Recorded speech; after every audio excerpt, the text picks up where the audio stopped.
One slip, one medication error, and the outcomes can be fatal. Hello everyone, welcome to Just Meta. One slip and one medication error, and the outcomes can be fatal. This powerful statement isn't it just a cautionary phrase, it's a harsh reality that a healthcare professional face daily.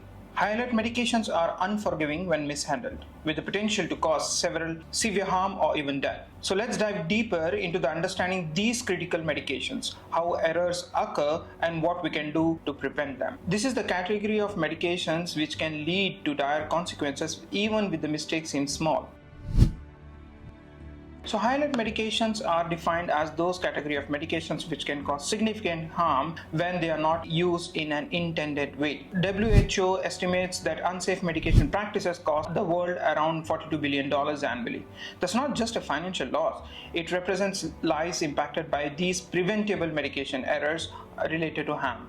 Nearly 16% of the high alert medication errors actually cause patient harms, and in severe cases they can result in fatalities. These are not just statistics, these are real stories of real patients affected by the errors which certainly could have been avoided. From prescribing to administration, mistakes can happen at any stage of medication management. In a study conducted in an ICU, the breakdown of harm alerts was eye-opening. 41.5% of them were prescribing errors, 38.8% was documentation error, and 21.1% were administration errors. Prescribing errors involved incorrect doses, wrong drug selections, or illegible handwriting. Very common in chemotherapy protocols where you don't have a CPO system and the physician still writes on a paper. In documentation errors, there was a mismatched records between the drug administered and as well as drug dispensed. And in administration error, incorrect infusion rates, failure to dilute medication properly, and failure to prepare a recommended concentration, or giving the drugs via wrong route. According to a US data, the top 7 drugs linked to serious patients' harm are all high alert medications.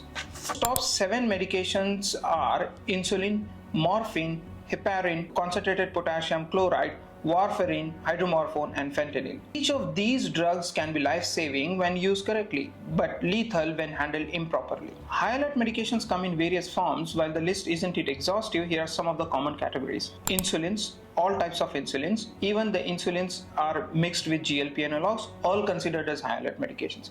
Anticoagulants include heparin, warfarin, and directly oral acting anticoagulants, which is known as DOACs. Opioids also fall into this category. Example, morphine, fentanyl, hydromorphone. Chemotherapy medications, which all routes of administration, which are extremely potent with a very narrow safety margins.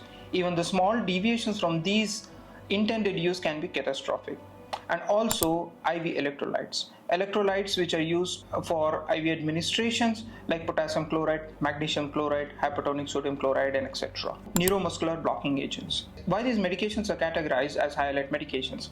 Insulins, because even the tiniest dosing errors can lead to severe hypoglycemia, resulting in unconsciousness or death. Heparin or anticoagulants can cause major bleeding both internally and externally. Externally is visible to the eye, but internally you can't see and requires hospital attention.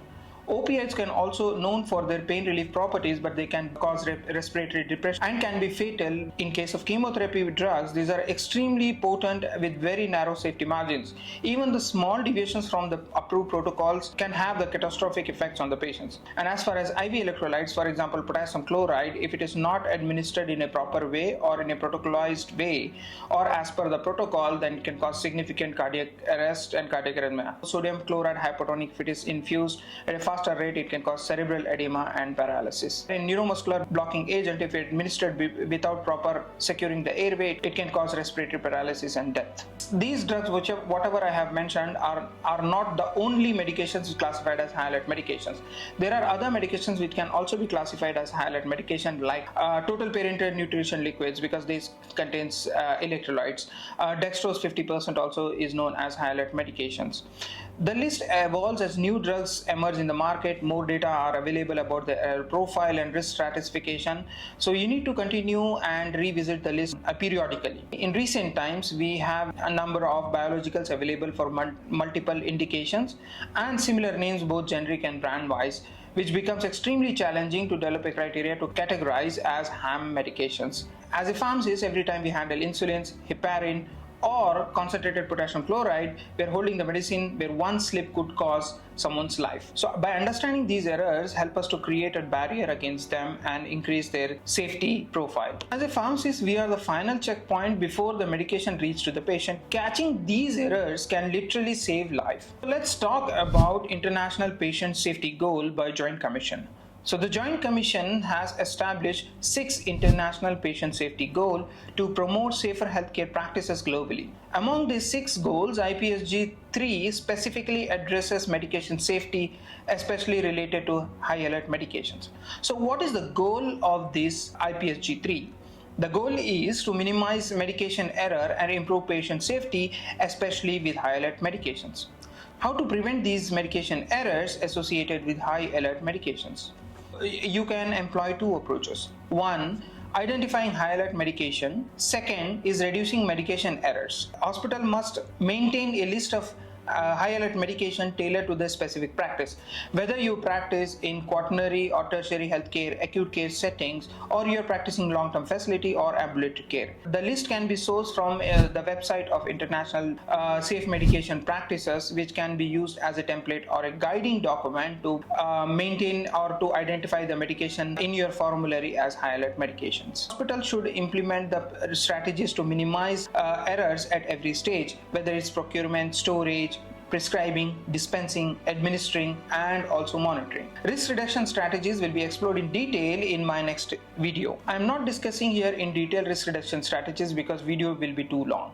So risk reduction strategies can be discussed in my next video, where I will be discussing the medication related risk reduction strategies of high alert medication in very detail.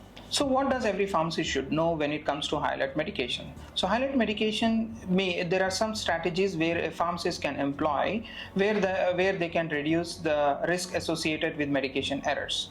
So what every pharmacist should know? When it comes to high alert medication, complacency is not an option. Here are few essential practices that every pharmacist should adopt. Double checking is non-negotiable. So every time when you dispense the medications, always verify the dose, especially for vulnerable populations like pediatrics, geriatrics, the patient who are on polypharmacies. So Tolman lettering, for example, if you have 2 sound-alike medication, dobutamine and dopamine, where you have a possibility of mix-up by looking at the spellings of those medications. So those medications should be labeled in a Tolman lettering. Storage of high alert medications separately and label them very clearly that these are high alert medications. Probably you can also store it at color coded bins like red or yellow or etc. depending on your preference. You have to harness the technology, but definitely one pro tip is though don't rely solely on it. So the technology can help where you can employ barcode scanning systems, barcode medication used for medication administration, and also computerized physician order entry systems. Alerts can also help in increasing the medication safety. Collaborate with the nurses and doctors, remind them about proper dilution, standard concentrations available at pharmacy, infusion rates, and patient monitoring protocols. So regularly update your knowledge through ISMP publications, patient safety network websites, and also hospital safety committees. One practical tip: if you are working in a very busy pharmacy environment and if you are tired or distracted, take a pause. 1 extra minute of checking is worth far more than a lifetime of regret over a preventable error. So the bottom line is recognize, respect, and double check. High alert medications are not just another item on a checklist. They have a profound responsibility. As a pharmacist, we play an important role in safeguarding patients' health. Whenever you handle insulin, heparin, or any other high alert medication, remember, recognize the risks, respect the power of these medications, and double check always. In my next video, we shall be discussing in risk reduction strategies related to high alert medications, where you can employ different strategies to reduce these errors at every stage of medication management system, like procurement, prescribing, dispensing, and also patient factors. So if you found this video very useful, share it with your colleagues and pharmacy students alike.